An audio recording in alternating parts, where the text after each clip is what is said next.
A new week, a new video. And I must be honest with you guys that I was a bit surprised that I got so many questions from you what dropshipping actually is. And also the most frequently asked questions were popping up, like who does the customer pay? What I do when I receive an order on my store? How to maintain the stock levels in my store? How to know exactly what the dropshipper is selling? And how can I benefit from that? So a lot of questions I thought were common sense. Doesn't make them stupid questions though, which I'm going to take the time in this video to answer all of them. So hopefully you think this is worthwhile, and let's jump right in.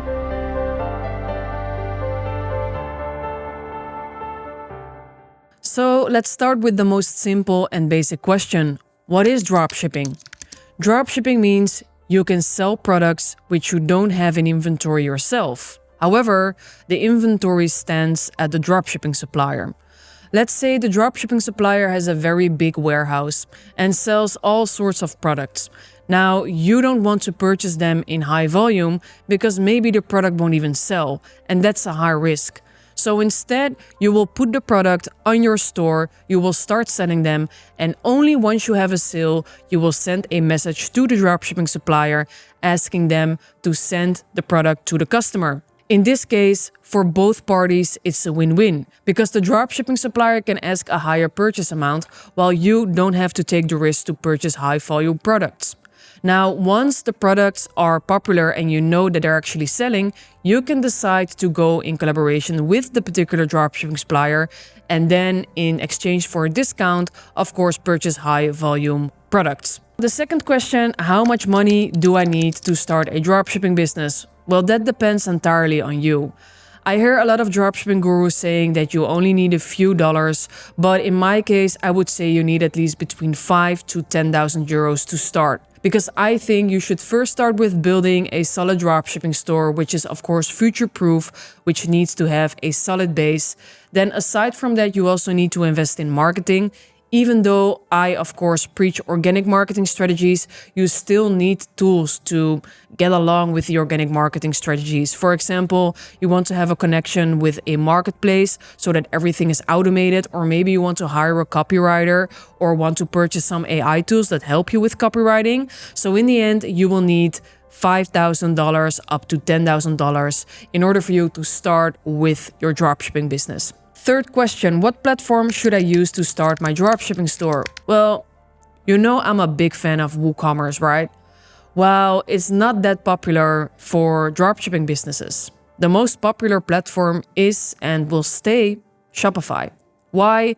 Because of its ease of use. You can start basically for $29 a month, and for that you have a free template which you can customize a bit, and then you have your dropshipping store. While with WooCommERCE, you need probably someone that helps you building it, you need hosting, you need a database, so it's a bit more expensive at first. And it's also a bit more complicated if you're not that tech savvy. So in most cases, you will need a partner. But still, if you're aiming for a future-proof dropshipping business, which lasts for over a decade, then WooCommERCE is the way to go. If you just want to get rich really quick, which probably won't happen, but if you at least want to try without investing too much money, then start with Shopify for 29 bucks. Maybe there's a slight chance you will get rich. Fourth question, how do I find a profitable niche? Or in other words, how do I find my winning products? And I think this is the most complicated question to answer because there's not one certain strategy for it. And it's also based on your own passion and your own interest.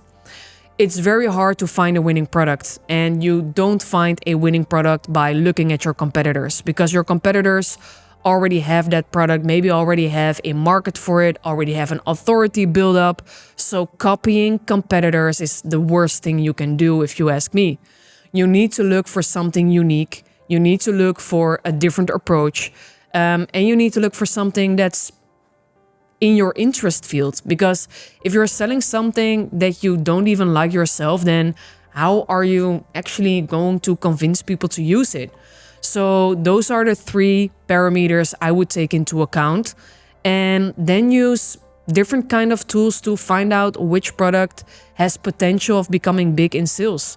Use AI, ChatGPT, for example, to do some investigation, but also use analytics tools.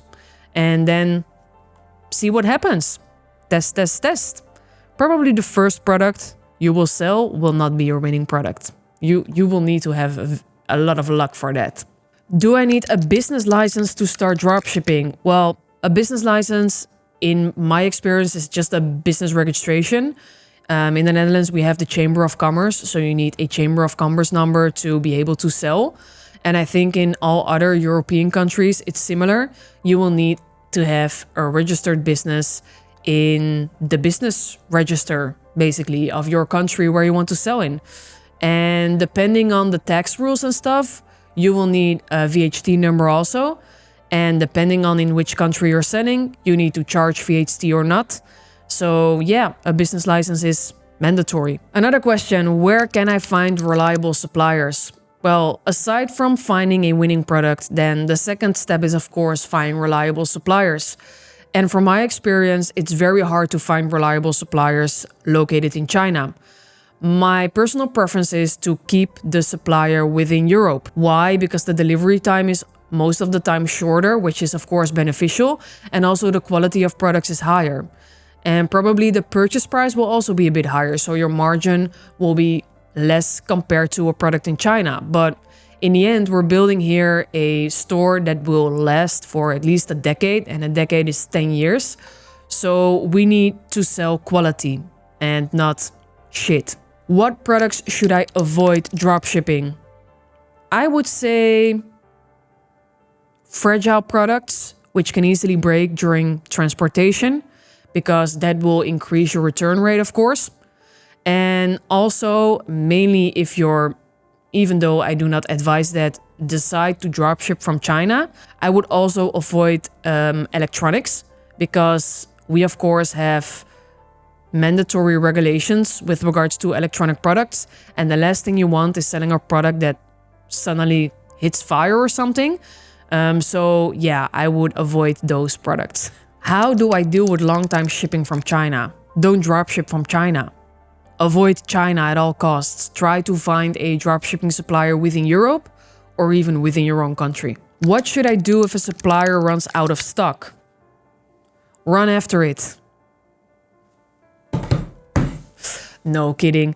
So that's why, from my experience, you need to automate the connection between the supplier and between your store.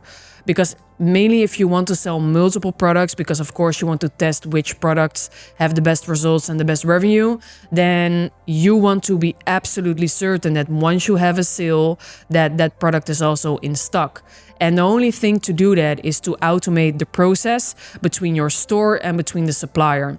Most of the time they do that with a product feed. You can do it with an app or with a plugin, so that you're absolutely certain that you always have real-time stock values and never sell a product that's already out of stock. How do I set prices for my products? Well, just look at the competitors that sell similar products. What is their pricing point? How many margin do you want to make? And make sure that the margin you want to make is the minimum you absolutely are going to make. Because if you're making too less of a margin, then you don't have space for investing in other stuff like tools, marketing, maybe even ad campaigns. So you want to be absolutely sure that the margin you want to earn to become a profitable business is the absolute minimum you are going to earn. And of course, if it's possible to earn more, then that's nice, a nice to have. What are the best marketing strategies for dropshipping? Well, the most common strategies are paid ad campaigns like TikTok, Meta, Instagram, and Facebook. But as you know me, I like more the organic strategies with the organic revenue machine. That's also what I preach. And I focus more on SEO, getting high search results in search engines, but also in AI tools like ChatGPT, because they also function as a search engine nowadays. And I like marketplace connections, selling my products not only on my own store, but also on marketplaces, because that will give me instant sales. And for that, I can invest further in my SEO strategy. And aside from that, I like referrals, which can be creators, influencers, but also blog sites that post blogs about the products you're selling, or maybe can be an addition on what they post about. So that's the strategy I use most. But yeah, a lot of you guys prefer to do ad campaigns. Not sure why, because I hear a lot of people going back to their 9-to-5 jobs because they've ran out of budget and haven't earned a dime. And they invested all their money in ad campaigns without getting anything in return. So for me, that would be like the first reason to not start with ad campaigns, because ad campaigns, from my experience, should only accelerate your business and not basically thrive your business as a whole. Because if then the ad campaign is not running for whatever reason, or your ad account is blocked, then you have zero money left. You will earn nothing. So that dependency for me is killing, and I will never focus on ad campaigns solely. How do I handle returns and refunds? Well, returns and refunds depends on the supplier. In some cases, the supplier handles the returns and refunds. Well, you need to take care of the refund, but the supplier will take the return, and for that, they will also refund you, so no risk at all. But in some dropshipping supplier cases, you will need to take the returns yourself and also the refunds, which means you will have a product in stock then on your own location, which you have paid for, but the client, of course, received a refund. So therefore, I always advise to start with products that have a low return rate, because then the risk is limited. Can I scale my dropshipping business? Now, here's the thing. I hear people saying a lot like dropshipping is dead, dropshipping is oversaturated, you cannot become filthy rich anymore with dropshipping. And of course, I understand all of you guys, its concerns. However, dropshipping is not the business model you're keep on going for the entire decade you're growing into. Dropshipping is the kickstart of your business.